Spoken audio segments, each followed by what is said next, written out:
નમસ્કાર, કેમ છો બધા? તમારું મારી ચલણ કેડીએન ક્લાસીસમાં હાર્દિક સ્વાગત છે. અને જો તમે મારી ચેનલમાં નવા હો તો સૌથી પહેલાં તો તમે મારી ચેનલને સબસ્ક્રાઈબ કરી લો.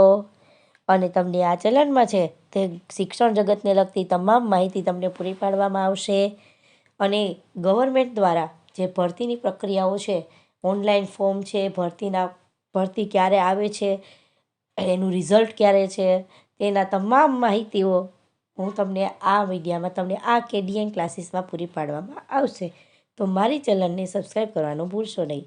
તો ચાલો મિત્રો, આજનો વિડીયો છે તે બધા માટે ઇમ્પોર્ટન્ટ છે કે ગુજરાત ગૌણ સેવા પસંદગી મંડળની ભરતીઓ બહાર પડી ગઈ છે.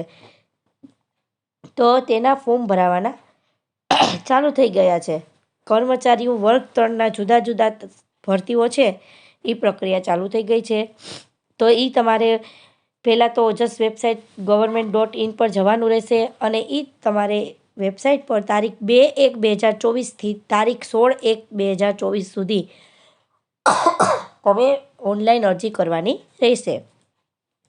અરજી કરવા માટેની વિગતવાર સૂચનાઓ સહિત આ સમગ્ર જાહેરાત દરેક ઉમેદવારે પ્રથમ ધ્યાનથી વાંચવી જરૂરી છે.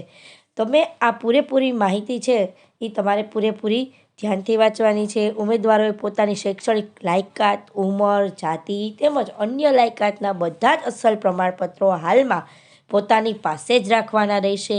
અને અરજી પત્રકમાં તે પ્રમાણપત્રોમાં દર્શાવ્યા મુજબની તમામ જરૂરી માહિતી ભરવાની રહેશે. ભરતી પ્રક્રિયા સંબંધે તમામ સૂચનાઓ મંડળની http://gujarat.in.government.in પર વેબસાઇટ પર મૂકવામાં આવશે. જે સમયાંતરે મંડળની વેબસાઇટની અચૂક મુલાકાતે જોતા રહેવાનું રહેશે. તો તમારે આ ફોર્મ ભર્યું હોય તો તમારે આ વેબસાઇટ છે તે જોતા રહેવું પડશે. અરજી કરવા માટેની વિગતવાર સૂચનાઓ. આ સમગ્ર જાહેરાત ઓનલાઈન અરજી કરતાં પહેલાં ઉમેદવારે ધ્યાનથી વાંચવી જરૂરી છે. ઓનલાઈન અરજી કરતી વખતે ઉમેદવારે કોઈપણ પ્રમાણપત્રો જોડવાના નથી, પરંતુ ઓનલાઈન અરજી કરતી વખતે પ્રમાણપત્રોની વિગતોને આધારે જ તમારે ઓનલાઈન અરજીમાં અરજદારે સમગ્ર વિગત ભરવાની છે. એટલે તમે તમારા રિઝલ્ટ જે રીતે છે પ્રમાણપત્રો એ જ ડિટેલ પ્રમાણે તમારે ફોર્મ ભરવાનું રહેશે. એમાં ખોટી ડિટેલ તમારે નાખવાની નથી. આથી પોતાના બધા જ પ્રમાણપત્રો જેવા કે શૈક્ષણિક લાયકાત, વય, શાળા છોડ્યાનું પ્રમાણપત્ર, જાતિ, શારીરિક ખાપણને લગતું હોય, માજી સૈનિકને લગતું હોય, તેમજ અન્ય લાયકાત અસલ પ્રમાણપત્રો પણ સાથે રાખીને ઓનલાઈન અરજીમાં એવા પ્રમાણપત્રોને આધારે સાચી વિગત ભરવાની રહેશે, જેથી અરજીમાં કોઈ પણ ખોટી વિગતોને કારણે અરજી રદ થવા પાત્ર ઠરે નહીં. એટલે તમારે પહેલાં તો તમારા ઓરિજિનલ રિઝલ્ટ છે તે બહાર રાખી અને પછી જ તમારે ફોર્મ ભરવાનું ચાલુ કરવાનું છે. પરીક્ષા પદ્ધતિ. તો પરીક્ષાની પ્રક્રિયામાં જાહેરાત ફકરા નંબર 9માં દર્શાવ્યા મુજબની એક તબક્કાની MCQ પ્રકારના પ્રશ્નોવાળી કમ્પ્યુટર બેઝિસ રિક્રુટમેન્ટ ટેસ્ટ સ્પર્ધાત્મક પરીક્ષા ઉમેદવારોને આપવાની રહેશે. તો આ તમારે છે MCQ પ્રકારના પ્રશ્નોવાળી તમારે એક્ઝામ દેવાની રહેશે. જરૂર ઉપસ્થિત થયે પરીક્ષા સંદર્ભે અમુક સૂચનાઓ મોબાઈલ નંબર SMS થી આપવામાં આવશે. આથી અરજીપત્રક સંબંધિત કોલમમાં મોબાઈલ નંબર અવશ્ય દર્શાવો. તમારે તમારો મોબાઈલ નંબર છે એ અવશ્ય તમારે દર્શાવવાનો. અને સમગ્ર ભરતી પૂર્ણ થાય ત્યાં સુધી અરજીપત્રક ભરતા સમયે દર્શાવેલ મોબાઈલ નંબર જાળવી રાખવો જરૂરી છે અને એ આપના હિતમાં છે. સવર્ગવાર જગ્યાની વિગતો નીચે મુજબ છે. જોઈ શકો છો તમે અહીંયા કે આ વિવિધ જગ્યાઓનું નામ છે અને તેનું કચેરીનું નામ છે. જગ્યાઓ કેટલી છે, કક્ષાવાર જગ્યાઓ છે, મહિલાઓની જગ્યા છે, અનામત જગ્યા છે, ત્યાંમાં જોઈ શકો છો. તો સૌપ્રથમ આપણે જોઈશું તો સંશોધન મદદનીશ વર્ગ 3 નિયામક આંકડા શાસ્ત્રને અને અર્થશાસ્ત્રની કચેરી ગાંધીનગર. તેની કુલ જગ્યા 99 છે. તમે જોઈ શકો છો એમાં ટોટલ સંશોધન મદદનીશની વર્ગ 3ની જગ્યા છે તે 99 છે. તેમાં 42 બિન અનામત, 10 છે તે આર્થિક રીતે નબળા વર્ગ માટેની છે, પછી 6 છે તે અનુસૂચિત જાતિ માટે છે, 15 છે એ અનુસૂચિત જનજાતિ માટે છે, પછી સામાજિક શૈક્ષણિક પછાત વર્ગ માટે 26 જગ્યાઓ છે, બિન અનામત માટે 13 જગ્યા છે. આર્થિક રીતે નબળા મહિલાઓ માટે જો પછી કક્ષાવાર મહિલાઓ માટે જોઈશું તો બિન આર્થિક રીતે નબળા વર્ગ માટે 3. આ તમે કોષ્ટક જોઈ લેજો શાંતિથી કે કઈમાં તમારે ફોર્મ ભરવાનું છે, તમે કઈ કક્ષામાં આવો છો. આર્થિક રીતે પછાત વર્ગમાં, બિન અનામતમાં, અનુસૂચિત જાતિમાં, તે તમારે તે રીતે આમાં ફોર્મ ભરવાનું રહેશે. પછી બીજું છે આંકડાશાસ્ત્ર મદદનીશ વર્ગ. એમાં ટોટલ જગ્યા છે તે 89 છે. ટોટલ જગ્યા છે એમાં આંકડાશાસ્ત્ર મદદનીશમાં તે 89 છે. પછી તેમાં અનામત છે, બિન અનામત છે, તે જોઈ શકો છો આમાં આપેલી છે જગ્યા. પછી ટોટલ જગ્યા છે 188 જગ્યાઓ છે. તમે આમાં સંપૂર્ણ ડિટેલ આપેલી છે તે તમે શાંતિથી જોઈ શકો છો મિત્રો.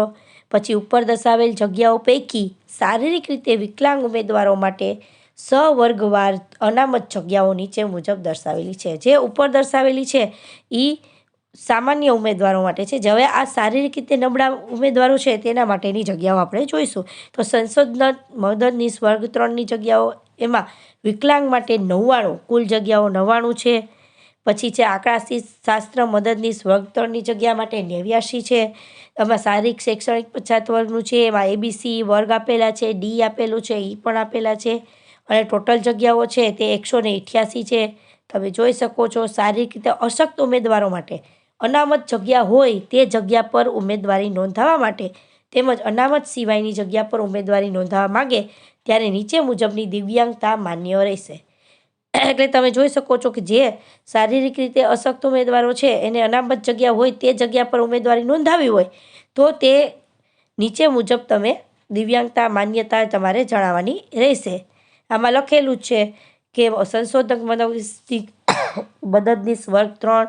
હવે એમાં આપેલું છે કે અંધત્વ અથવા ઓછી દ્રષ્ટિ, બધિર અથવા ઓછું સામનાર, પછી મગજનો લકવો, દિવ્યાંગતા, હલનચલનની દિવ્યાંગતા, મામનતા, બધું આપેલું છે. એમાં કેટલા ટકા તમારે કરવાનું છે તે તમે આમાં જોઈ શકો છો. આંકડાશાસ્ત્ર મદદની વર્ગની છે 3. બી એટલે બ્લાઇન્ડ. આમાં સંપૂર્ણ ડિટેલ તમને આમાં આપેલી છે એટલે શાંતિથી તમારે વાંચીને જ ફોર્મ ભરવાનું રહેશે. નીચે દર્શાવેલી જગ્યાઓમાં વધઘટ થવાની પૂરેપૂરી શક્યતા રહેલ હોય તો જગ્યાઓમાં વધઘટ થઈ શકશે. અનામત જગ્યાઓ ફક્ત મૂળ ગુજરાતના અનામત વર્ગના ઉમેદવારો માટે જ અનામત છે. તમે જોઈ શકો છો અનામત વર્ગના ઉમેદવારો બિન અનામત જગ્યા માટે અરજી કરી શકશે તેમજ તેઓને બિન અનામતના ધોરણો લાગુ પડશે. અનામતના હોય એ તમે બિન અનામતમાં ભરો. અનામત વર્ગના ઉમેદવારો છે બિન અનામત જગ્યા માટે ભરી શકે પરંતુ તે બિન અનામતના ધોરણો તેને લાગુ પડશે, અનામતના ધોરણો લાગુ પડશે નહીં. શારીરિક રીતે અશક્ત ઉમેદવારોને સામાન્ય વહીવટ વિભાગના તારીખ 1/12/2008ના પરિપત્ર ક્રમાંક નિયત થયેલ સુપ્રિન્ટેન્ડન્ટ સિવિલ સર્જનના તબીબી પ્રમાણપત્રને આધીન રહીને ઉપલી વય મર્યાદાની 10 વર્ષથી છૂટછાટ મળશે. તમે જોઈ શકશો શારીરિક રીતે અશક્ત ધરાવતા ઉમેદવારો ઓનલાઈન ફોર્મમાં પર્સનલ ડિટેલમાં પોતાની અશક્તતાની વિગત અને ટકાવારી તમારે દર્શાવવાની રહેશે. જોઈ શકો છો તમે આમાં કે ઉમેદવાર સામાન્ય વહીવટ વિભાગના 15/2/2001ના ઠરાવ મુજબ જોઈ શકો છો દિવ્યાંગતા 40% કે વધુ ટકાવારી દિવ્યાંગતા ધરાવતા હોવાનું સિવિલ સર્જનનું તમારે સર્ટિફિકેટ ધરાવતા હશે તો જ તમને શારીરિક અશક્ત ઉમેદવાર તરીકે જાહેર કરી શકશો અને તમને અનામતનો લાભ તો જ મળશે. અને સરકારી હોસ્પિટલ, સુપ્રિન્ટેન્ડન્ટ સિવિલ સર્જન અને મેડિકલ દ્વારા આપવામાં આવેલ પ્રમાણપત્ર જ માન્ય ગણાશે. તમે જોઈ શકો છો આ બધું વાંચી લેજો. શારીરિક રીતે અશક્ત ઉમેદવારોની જગ્યાઓ જે તે કેટેગરી સામે સરભર કરવામાં આવશે. શારીરિક રીતે અશક્ત ઉમેદવારોની જગ્યા માટે લાયક શારીરિક રીતે અશક્ત ઉમેદવારો ઉપલબ્ધ નહીં થાય તો તે જગ્યા અન્ય સામાન્ય લાયક ઉમેદવારોને ભરવામાં આવશે. માજી સૈનિક માટે પણ નિયમાનુસાર 10% જગ્યા અનામત છે. માજી સૈનિક કેટેગરીમાં પસંદ થયેલ ઉમેદવારોએ ને પોતાની સંબંધિત જે તે કેટેગરીમાં સામે સરભર કરવામાં આવશે. જોઈ શકો છો આ બધા આમાં સંપૂર્ણ માહિતી આપેલી છે તે સમાજે શાંતિથી પહેલાં તો વાંચી લેવાની છે પછી જ તમારે ફોર્મ ભરવાનું ચાલુ કરવાનું છે મિત્રો. પછી આપણે જોઈશું પગાર ધોરણ. પગાર ધોરણમાં પણ એવું છે તમે જોઈ શકો છો શાંતિથી એકદમ વાંચી શકો છો। પ્રથમ 5 વર્ષ માટે પ્રતિ માસ માટે નીચે કોષ્ટક મુજબ ધરાવી દરમિયાન ફિક્સ પગારથી નિમણૂક આપવામાં આવશે। અન્ય લાભો પણ મળવાના થશે। સામાન્ય વહીવટ વિભાગના જોઈ શકો છો। સરકારશ્રી નિયમાનુસાર પગાર ધોરણ તમને લાગુ પાડવામાં આવશે। આના પગાર ધોરણ છે નિયમિત શ્રી આંકડાશાસ્ત્ર અને અર્થશાસ્ત્રની કચેરી ગાંધીનગર। સંશોધન મદદનીશ વર્ગ 3નો ફિક્સ પગાર પ્રથમ 5 વર્ષ છે 49,600 છે અને આંકડાશાસ્ત્ર મદદનીશ વર્ગ 3નો પગાર 40,800 છે। પછી તમે જોઈ શકો છો રાષ્ટ્રીયતા તે ઉમેદવાર ભારતનો નાગરિક હોવો જોઈએ અથવા જોઈ શકો છો રાષ્ટ્રીયતા ધરાવતા હોવા જોઈએ। પછી તમારી વય મર્યાદા જોઈ શકો છો। સંશોધન મદદનીશ વર્ગ 3 આંકડાશાસ્ત્ર મદદનીશ વર્ગ 3 પહેલાં તો આ સંશોધન મદદનીશ વર્ગ 3ની જે ઉંમર છે 18 વર્ષથી ઓછી નહીં અને 37 વર્ષથી વધુ હોવી ન જોઈએ। પછી આંકડાશાસ્ત્ર તમે આ ઉંમર પહેલાં ખાસ જોજો 18 વર્ષથી ઓછી ન હોવી જોઈએ ને 37 વર્ષથી વધુ હોવી। 37 ટોટલ તમારે 37 વર્ષ તો હોવા જ જોઈએ। 38 વર્ષના ઉમેદવારોએ આ ફોર્મ ભરવું નહીં। પછી આંકડાશાસ્ત્ર મદદનીશ છે જોઈ શકો છો એમાં લખેલું છે કે ઉમેદવાર સંસદ કે રાજ્યસભા કાયદા હેઠળ સ્થાપિત થયેલ યુનિવર્સિટી એક્ટ શૈક્ષણિક સંસ્થા યુજીસી એક્ટ 1956ના સેક્શન 3 હેઠળની યુનિવર્સિટી તરીકે સ્થાપિત થયેલ શૈક્ષણિક સંસ્થાની મુખ્ય વિષય તરીકે આંકડાશાસ્ત્ર એપ્લાઇડ આંકડાશાસ્ત્ર ગાણિતિક આંકડાશાસ્ત્ર એપ્લાઇડ અર્થશાસ્ત્ર વાણિજ્યશાસ્ત્ર ઇકોનોમેટ્રિક્સ અથવા ગણિતશાસ્ત્ર વાણિજ્યિક આંકડાશાસ્ત્ર અથવા અનુસ્નાતક અથવા સ્નાતકની પદવી એડવાન્સમાં આંકડાશાસ્ત્રમાં પદવી ધરાવતો હોવો જોઈએ। પછી જોઈ શકો છો કમ્પ્યુટરનું પણ જ્ઞાન હોવું જોઈએ। હિન્દી ગુજરાતી ભાષાનું પૂરેપૂરું જ્ઞાન ધરાવતો હોવો જોઈએ। જોઈ શકો છો તમે બધી વય મર્યાદાની છૂટ આપેલી છે। તો સામાન્ય કેટેગરીમાં મહિલાઓને 5 વર્ષની છૂટ આપી છે તો મહત્તમ 45 વર્ષની વય મર્યાદા આપેલી છે। પછી અનામત કેટેગરીવાળાને પણ 5 વર્ષની છૂટછાટ આપી છે એટલે મહત્તમ વય મર્યાદા 45 વર્ષની હોવી જોઈએ। પછી અનામત કેટેગરીમાં મહિલાઓને 10 વર્ષની છૂટછાટ આપવામાં આવી છે એની પણ 45 વર્ષની વય મર્યાદા જોઈ શકો છો। શારીરિક અશક્તતા ધરાવતાઓને 15 વર્ષની વય મર્યાદા 15 વર્ષની છૂટછાટ આપેલી છે જોઈ શકો છો।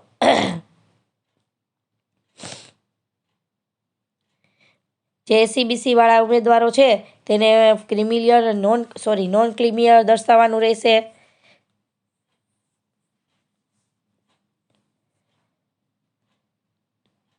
જોઈ શકો છો ઈડબ્લ્યુએસ કેટેગરીમાં આવતા વિદ્યાર્થીઓને પણ જણાવવાનું રહેશે પ્રમાણપત્ર।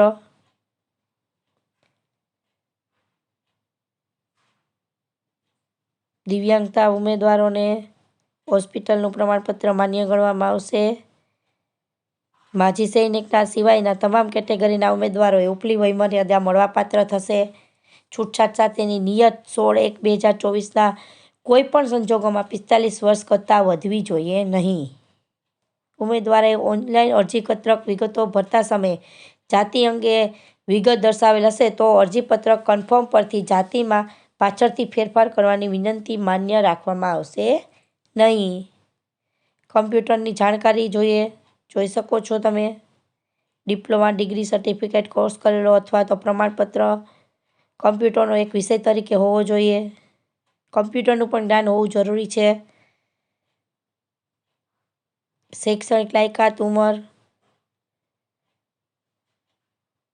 નોન ક્રિમિનલ સર્ટિફિકેટ લાયકાત માટે નિર્ધારિત તારીખ જાહેરાતમાં દર્શાવેલ તમામ સંવર્ગ ઉમેદવારોના કિસ્સામાં શૈક્ષણિક લાયકાત વયમર્યાદા નોન ક્રિમિનલ સર્ટી અન્ય જરૂરી લાયકાત માટે 16/1/2024ની સ્થિતિને ધ્યાનમાં લેવામાં આવશે।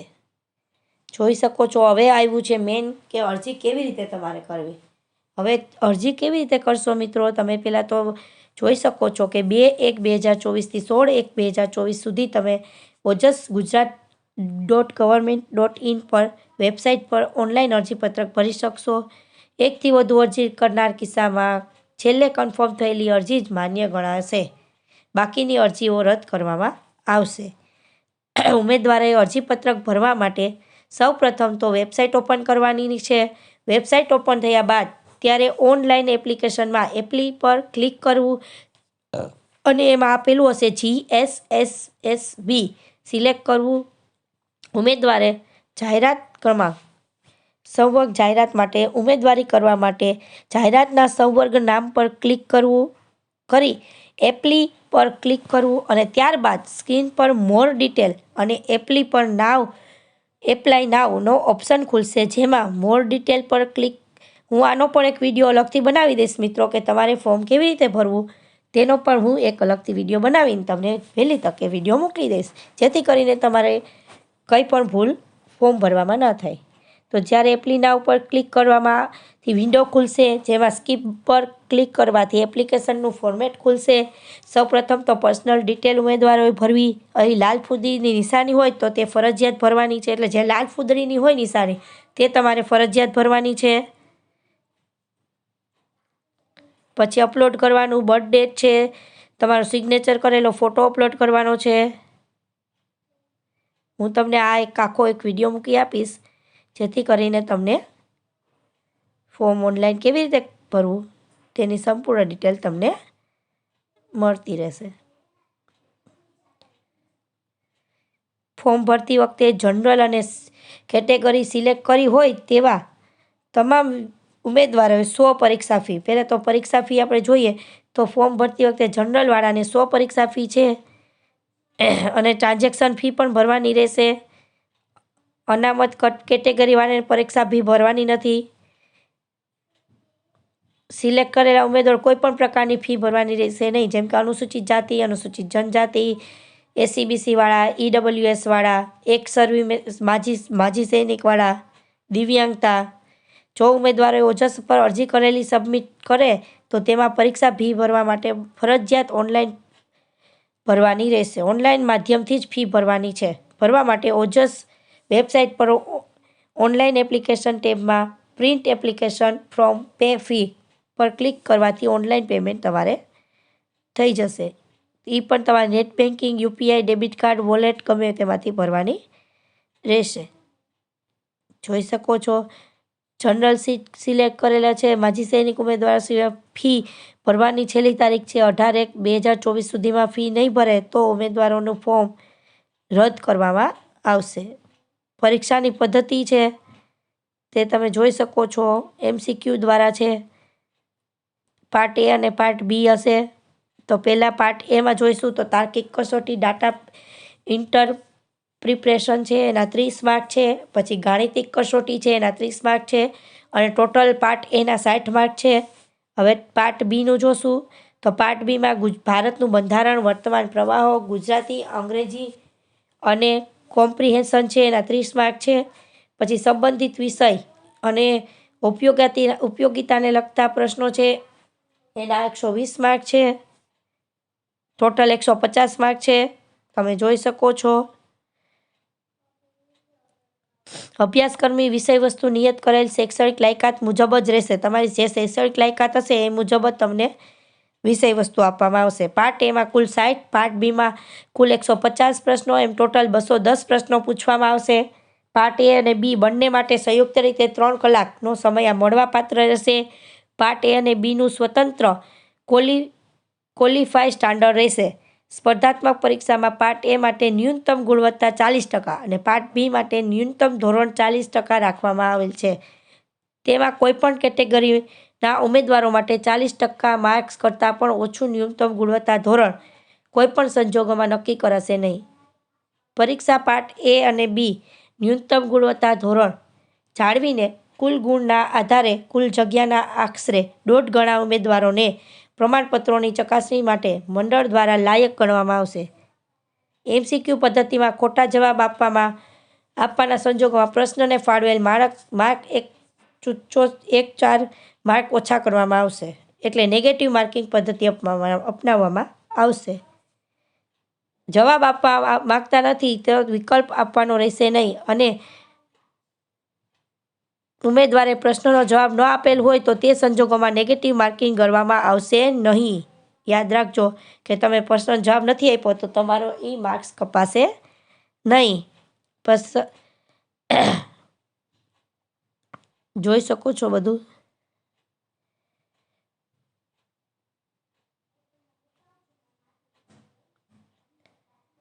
યુનિવર્સિટી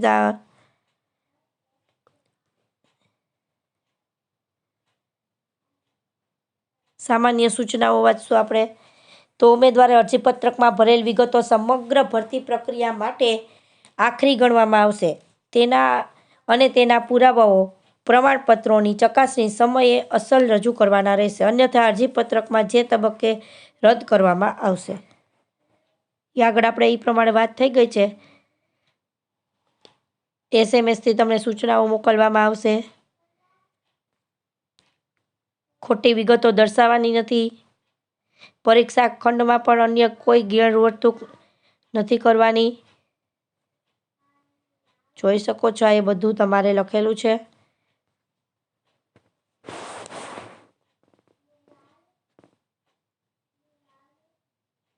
જોઈ શકો છો.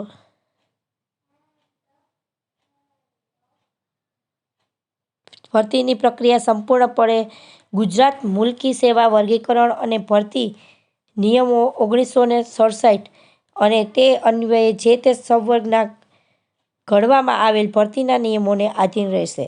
આ જાહેરાત તથા ભરતીની પ્રક્રિયામાં કોઈપણ કારણસર તેમાં ફેરફાર કરવાની કે રદ કરવાની આવશ્યકતા ઊભી થાય તો તેમ કરવાનો મંડળને સંપૂર્ણ હક અધિકારીને રહેશે અને મંડળ માટે આ કારણો આપવામાં બંધાયેલ નથી. હસમુખ પટેલ સચિવ, તારીખ 1/1/2024 બહાર પડ્યું છે. સ્થળ ગાંધીનગર છે. તો મિત્રો આ ફોર્મ જે પણ વિદ્યાર્થીઓ આને માટે લાયક છે તે ફોર્મ ભરી દેજો મિત્રો. થેન્ક યુ મિત્રો. તમને જો મારો વિડીયો ગમ્યો હોય તો મારી ચેનલને લાઇક કરજો, શેર કરજો અને સબસ્ક્રાઈબ જરૂરથી કરજો.